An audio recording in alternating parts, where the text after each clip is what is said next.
My mom said over dessert, "I wish you were never born." Everyone laughed except me. Then I put my fork down and smiled.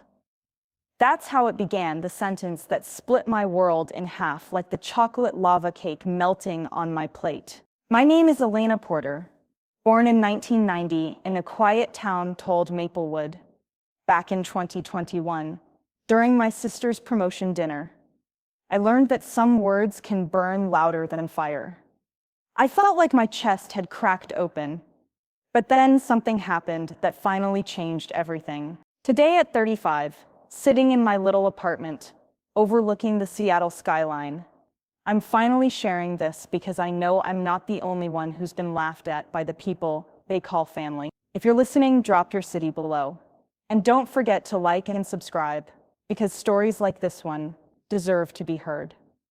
That night, my family had gathered around the long oak table in my parents' dining room. It was supposed to be a celebration for my older sister, Adriana, who had just been promoted to marketing director at her firm. My younger sister, Lila, the creative soul, had decorated the table with watercolor name cards and lit floating candles in tall glasses. My mother's china glowed under the light. Everything looked perfect, except the part where I didn't really belong. I'd helped cook the meal, served everyone their portions, and poured the wine while they took selfies. It was second nature to me, doing the invisible work that made things flow. But invisibility has a way of making you vanish from your own life. When dessert came homemade by me, of course my mother leaned back in her chair, laughing at something Adriana said about childhood. Then, almost casually, she looked at me, and with a teasing tone that didn't match the sting in her words, said, "Elena, you know, sometimes I wish you were never born." The laughter that followed was sharp, quick, almost rehearsed. My father chuckled into his glass. Adriana smirked. Lila giggled nervously. I stared at the swirl of chocolate sauce on my plate. The world around me blurred into something slow and unreal. That moment felt like an echo from every family gathering I'd ever endured, where my stories were cut off mid-sentence, my efforts brushed aside, my quietness mistaken for weakness. But this time, I didn't swallow it down. I looked up, locked eyes with my mother, and said softly, "Maybe you'll get your wish." The table fell silent. The clinking stopped. Adriana's fork froze halfway to her mouth. My father cleared his throat. Uncomfortable, my mother blinked, as if I'd spoken in another language. "What's that supposed to mean?" she asked. "It means," I said, setting my napkin down, "I think you all might be happier if I stopped showing up." I pushed my chair back, heart racing, but calm in a strange, electric way. I've spent my whole life trying to earn a seat at this table. Maybe it's time I find a new one. I stood, expecting someone to stop me, to say something, anything, but no one did. Adriana murmured, "Oh, come on, Elena. It was just a joke." Lila's voice was small. "Don't be so sensitive." My father avoided my eyes, and my mother, the one who started it, took another bite of cake. The silence screamed louder than their laughter ever did. Driving home that night, I couldn't shake the thought that maybe they really would be fine without me. But beneath that ache was something stronger, a flicker of relief. For the first time, I wasn't crying about being unwanted. I was realizing I didn't have to keep begging for love that came with conditions. The next morning, I woke up and stared at the ceiling. The light coming through my blinds painted gentle stripes across my room, and I whispered to myself, "This is it, Elena. No more being the joke." That day, I opened my laptop and typed, "Teaching jobs outside my state." Seattle was the first city that caught my eye, a place where no one knew me, where rain could wash things clean. Over the next few weeks, I quietly gathered the pieces of my life. I updated my resume, packed boxes late at night, and told no one what I was doing. My family kept sending texts about Adriana's new car, Lila's upcoming gallery show, My mother's garden party, nothing that required my voice. Their silence about that dinner told me everything. I was the family's buffer, the peacekeeper, the unpaid emotional janitor. Without me, they'd have to sit with their own mess. On my final Sunday in town, I drove to the lake I used to visit as a teenager when things got heavy. The water was still, like it was waiting. I skipped a stone across its surface, watching the ripples stretch and disappear. "You've got this," I said out loud. And for once, I believed it. When I returned home, I wrote letters short, simple, and final. To my parents, I said thank you for raising me. But I needed to live a life where my presence wasn't treated like an inconvenience. To my sisters, I wished them luck in everything, hoping one day they'd understand. I sealed the envelopes, left them on the kitchen counter, and booked a one-way ticket to Seattle. The night before my flight, my phone buzzed with a message from Adriana. "Mom's wondering if you're bringing dessert for next week's barbecue." I stared at the screen for a long time, smiled faintly, and typed back, "Not this time." Then I turned off my phone, placed it in a drawer, and went to bed. I didn't cry, not a single tear, because walking away wasn't about revenge. It was about finally choosing peace. When the plane took off the next morning, I watched the city below shrink into a pattern of roofs and roads, and I whispered a quiet goodbye. The clouds swallowed the view, but I didn't look back. Somewhere between the sky and my reflection in the window, I found something I'd been missing my whole life myself. When I first arrived in Seattle, the air smelled like rain and coffee. It clung to my skin in a way that felt both foreign and cleansing. I remember standing outside the small apartment. I'd rented a one-bedroom near a park, where the sound of seagulls echoed each morning, and realizing that I had done it. I had really left them. No goodbyes, no explanation. Just me, my 2 suitcases, and a heart that was both bruised and strangely light. For the first few weeks, my days felt like an empty notebook. I'd wake up, brew instant coffee, and sit by the window, watching the fog lift from the trees. It took time before the silence stopped feeling like punishment and started feeling like peace. The teaching job I applied for at a small public middle school called Alderwood came through faster than I expected. I remember getting the call from the principal, Miss Reynolds, as I was walking through a bookstore downtown. "We'd love to have you join our English department," he said. I nearly dropped the phone. My voice shook as I accepted, tears welling up in my eyes. For once, someone wanted me not because I filled a gap, but because I was enough. My first day at Alderwood was a blur of nervous smiles and chalk dust. The students were loud, curious, and full of energy. "Miss Porter, what's your favorite book?" one boy asked.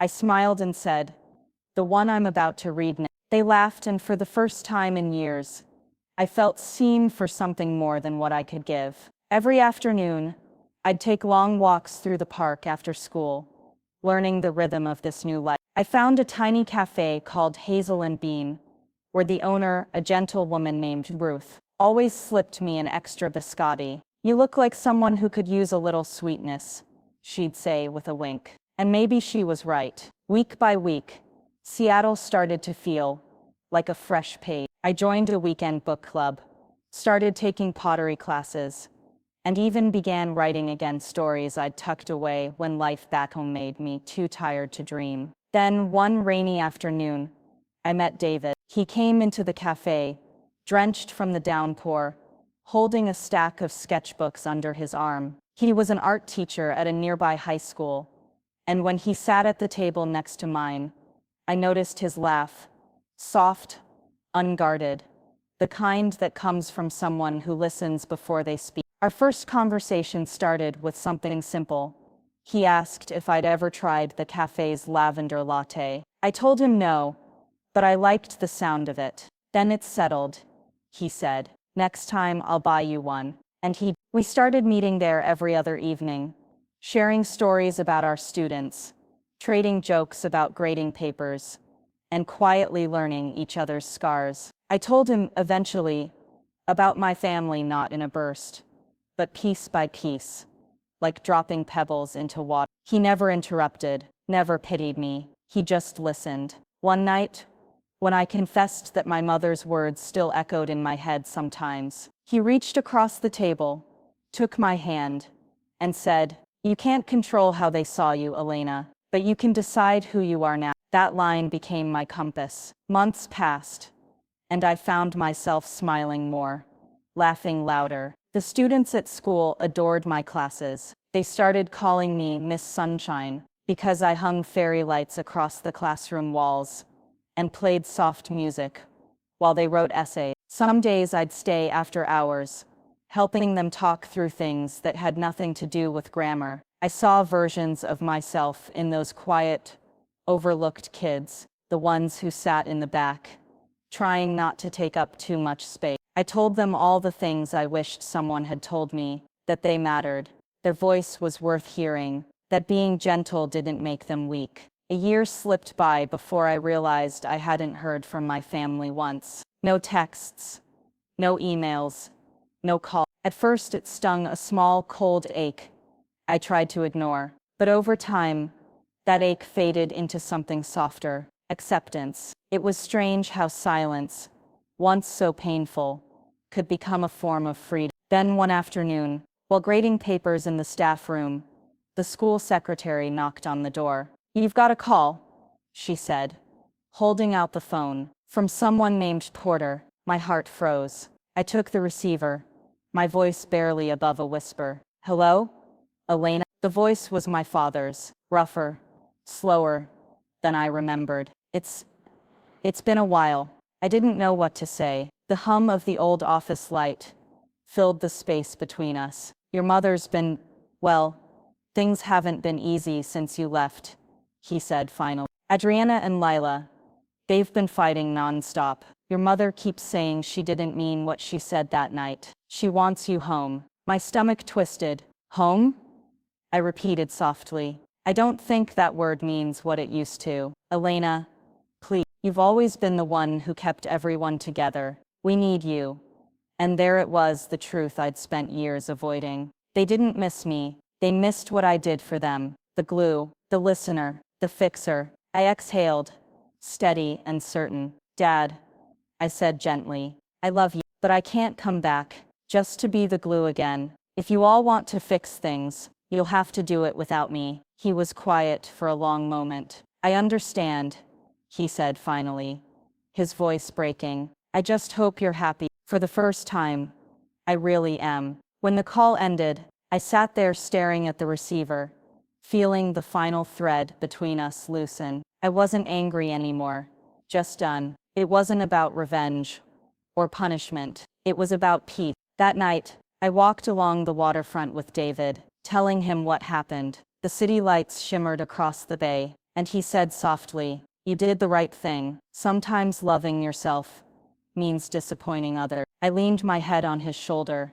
watching the ferries drift by, and felt the truth of his words settle deep in my chest. Years later, after David and I got married, we had a daughter. We named her Hope, because that's what she brought into my life. Watching her grow has been my greatest reminder that the cycle can be broken. Every night, when I tuck her in, I whisper the words I needed to hear. "You were wanted. You were meant to be here." And sometimes when the rain hits the windows just right, I think back to that dinner table in Maplewood. I imagine my mother's voice fading into the sound of thunder, and I smile, not out of bitterness, but gratitude. Because without that night, I might never have learned what freedom really tastes like. It's been almost 10 years since I walked out of that dinner table, and sometimes I still marvel at how life reshapes itself when you finally stop waiting for people to see your work. Seattle has become my home in ways Maplewood never could. The mornings here start with a cool hush, a blend of ocean mist and the scent of fresh coffee, drifting from the little cafe below our apartment. David and I still go there on weekends, holding hands across the table, laughing about Hope's latest school adventures, or our clumsy attempts at gardening on the balcony. Hope is 8 now, curious, witty, and fiercely kind. She has David's eyes and my stubbornness. The first time she asked about my family, she was 5, tracing the outline of my hand with her tiny fingers. "Mommy, where's your mommy?" she asked. I froze for a second, unsure how to answer in a way that didn't taste like old wounds. So I told her, "She lives far away, sweet. We just don't talk much anymore." Hope frowned. Thoughtful in that way children are when they're trying to understand things bigger than themselves. "That's sad," she said. "You can talk to me instead." And that night, after she fell asleep, I sat by her bed for a long time, running my hand over her hair. It hit me that maybe the greatest healing isn't in hearing the apology you deserve, it's in becoming the kind of parent who'd never make their child need one. Years passed quietly. Teaching became more than a job. It was my anchor. My classroom turned into a little world of safety for kids who didn't fit anywhere else. I started a writing club for students who needed an outlet, and every Friday we'd share stories, funny, painful, and one day, a shy girl named Lily read a piece about how her mother always compared her to her perfect older brother. I listened, heart heavy, with recognition. When she finished, the class clapped and I said softly, "Sometimes people love us the only way they know how, but that doesn't mean it's enough. You're allowed to want more." She smiled through tears, and in that moment, I saw myself at her age, quiet, eager, overlooked, and realized that my pain had found purpose. Every so often, I'd hear bits of news about my family from distant relatives. Adriana divorced, Lila stopped painting, and moved back home to care for our mother after my father passed away. I never reached out though, not because I hated them, but because I had finally learned that closure doesn't always come through conversations. Sometimes it comes through peace. Then one spring afternoon, I received a letter. It was from my mother. The handwriting was shaky, the paper thin. My hands trembled as I opened it. "Elena," it began, "I know I have no right to ask for your time, but I wanted to tell you that I'm sorry. I was cruel to you in ways I can't defend. Losing your father made me see how cold I'd become. You were the one who kept us together, and I never told you how much that meant. I don't expect forgiveness, but I hope you're happy. Love, Mom." I sat in silence for a long while after reading it. There was a time when I would have given anything for those words, but as I looked around at my life, the home I'd built, the family I'd chosen, the laughter echoing from Hope's room, I realized I didn't need them anymore. Forgiveness had already happened quietly, not for her sake, but for mine. That evening, I walked down to the pier, with the letter tucked in my coat. The sky was streaked with gold and pink, the kind of sunset that makes you believe in gentle endings. I read her words again, then folded the paper, and let it slip into the water. "I forgive you," I whispered, not as an offering, but as a release. The tide carried it away, and with it, the last pieces of who I used to be. When I came home, David was cooking dinner. Hope ran up to me with flour on her nose. "We're making cookies," she giggled. I laughed and lifted her into my arms. Then I guess I came home.